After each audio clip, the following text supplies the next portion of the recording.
viens à mon aide. Seigneur, à notre secours. Gloire au Père et au Fils et au Saint-Esprit, au Dieu qui est, qui était et qui vient, pour les siècles des siècles. Amen.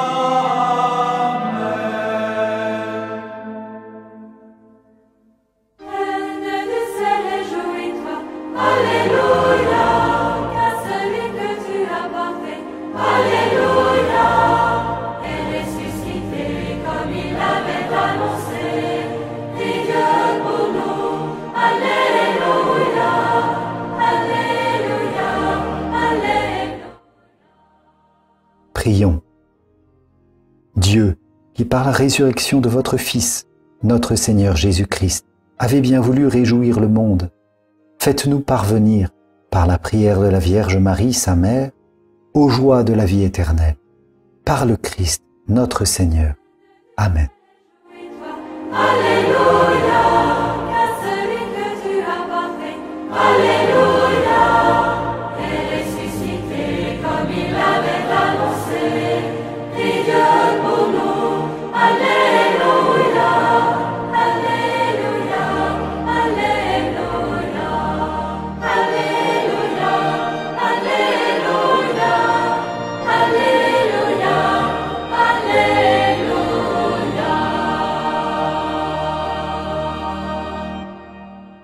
Entends nos prières, entends nos voix, entends nos prières, montez vers toi.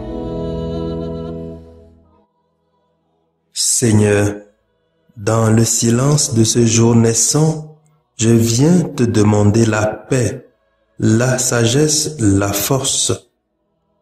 Je veux regarder aujourd'hui le monde avec des yeux tout remplis d'amour, être patient, compréhensif, doux et sage, voir au-delà des apparences tes enfants, comme tu les vois toi-même, et ainsi ne voir que le bien en chacun.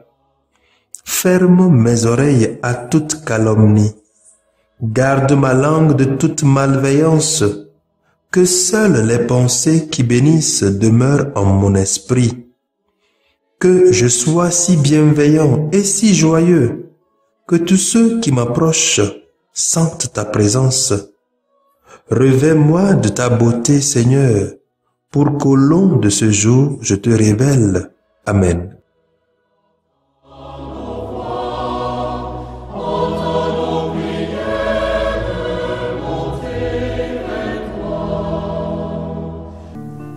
Que cherchez-vous au soir tombant, avec des cœurs aussi brûlants?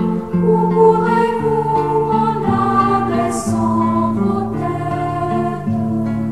Tout simplement le jour promis à ceux qui auront accueilli cette lumière que Dieu dit lui aux ténèbres.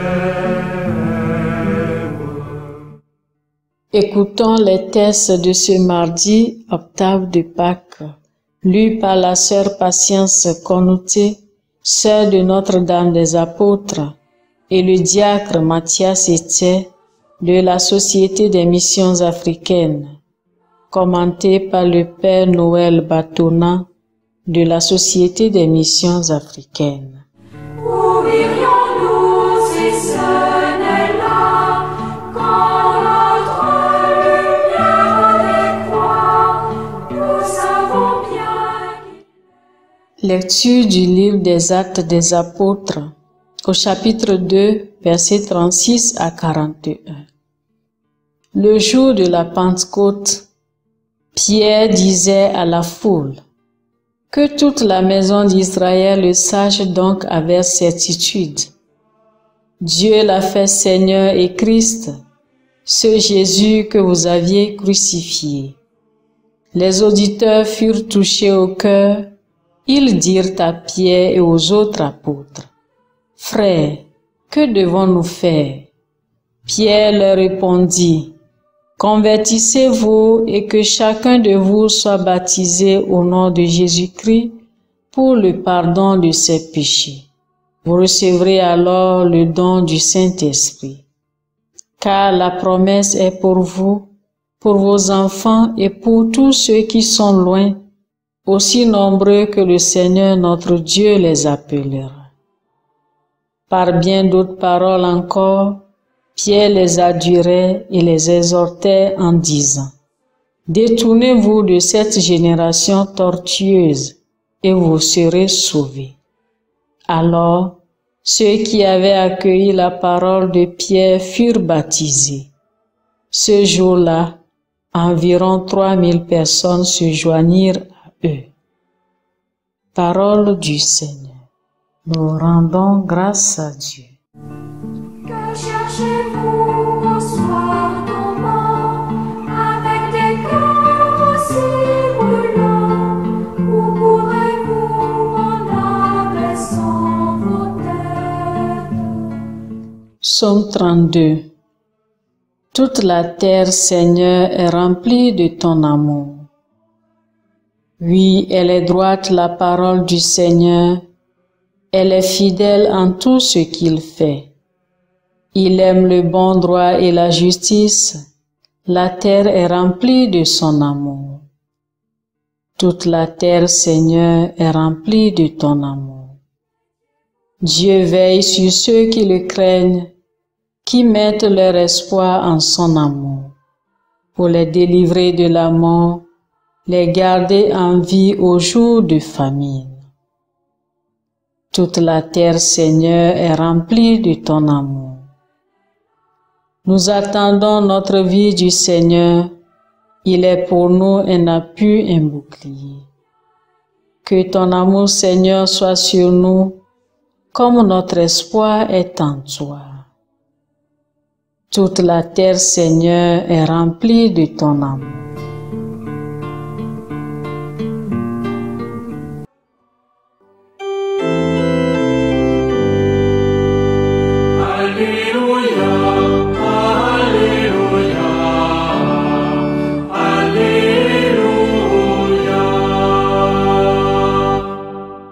Voici le jour que fit le Seigneur, qu'il soit pour nous jour de fête et de joie. Alléluia, Alléluia, Alléluia.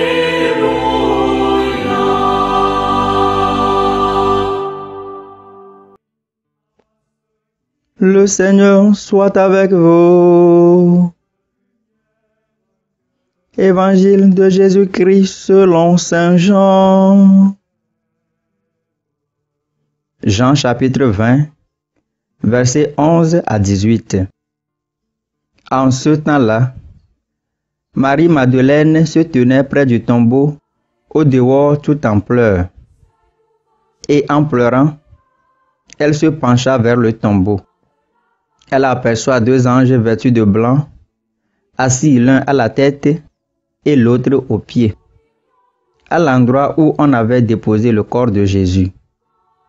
Ils lui demandent, « Femme, pourquoi pleures-tu » Elle leur répond, « On a enlevé mon Seigneur et je ne sais pas où l'on l'a déposé. » Ayant dit cela, elle se retourna. Elle aperçoit Jésus qui se tenait là, mais elle ne savait pas que c'était Jésus. Jésus lui dit, « Femme, pourquoi pleures-tu? Qui cherches-tu » Le prenant pour le jardinier, elle lui répond, « Si c'est toi qui l'as emporté, dis-moi où tu l'as déposé, et moi j'irai le prendre. » Jésus lui dit alors, « Marie. » S'étant retourné, elle lui dit en hébreu, « Rabouni », c'est-à-dire « Maître ». Jésus reprend, « Ne me retiens pas, car je ne suis pas encore monté vers le Père. Va trouver mes frères pour leur dire que je monte vers mon Père et votre Père, vers mon Dieu et votre Dieu. » Marie-Madeleine s'en va donc annoncer aux disciples. j'ai vu le Seigneur. Et elle raconta ce qu'il lui avait dit. Acclamons la parole de Dieu.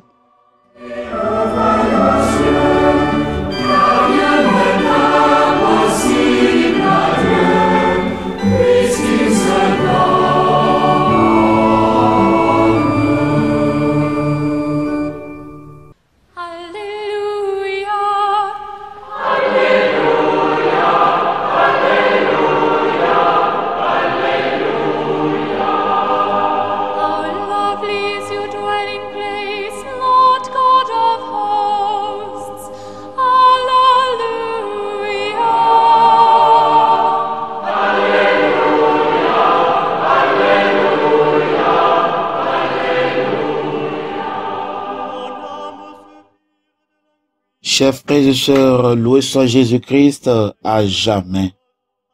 Nous sommes aujourd'hui au mardi de l'octave de Pâques. En réfléchissant un peu sur les événements de la Pâques, l'on pourrait se poser tant de questions, à savoir si la résurrection du Christ n'était-elle pas un montage ou voire encore un mythe. Eh bien, le journaliste anglais Frank Morrison avait voulu démontrer en écrivant un livre que la résurrection du Christ était juste un mythe, un montage. Dans un premier temps, lors de sa recherche, il découvre que la mort de Jésus de Nazareth est attestée par les historiens juifs et romains. Ensuite, il découvre également que les disciples de Jésus ne pouvaient en aucun cas voler le corps de leur maître, car la pierre qui couvrait le tombeau était si grande à rouler et que les soldats romains qui gardaient le tombeau étaient des soldats bien formés.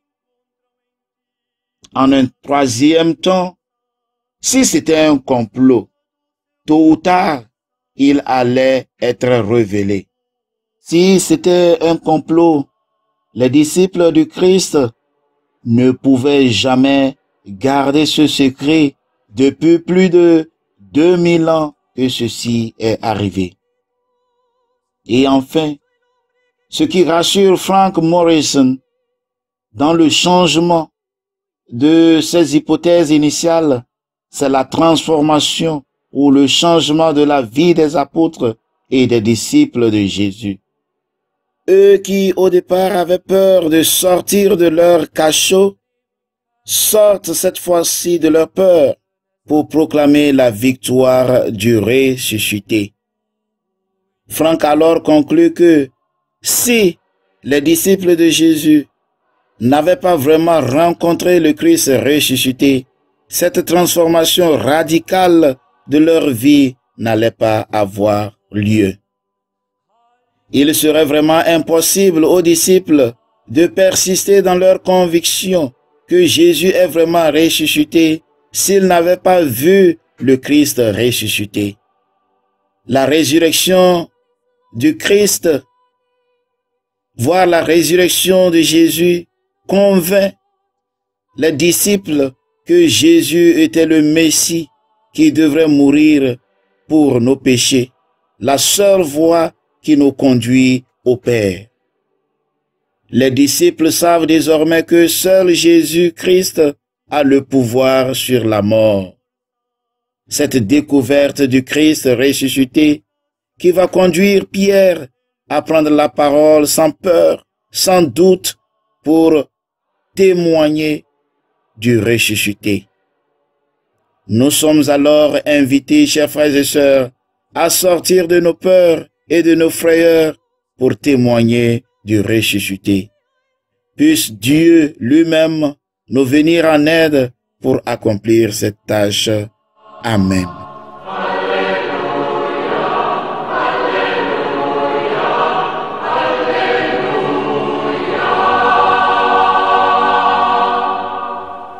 Le Seigneur soit avec vous. Et avec votre esprit. Que Dieu Tout-Puissant vous bénisse, le Père, le Fils et le Saint-Esprit. Amen.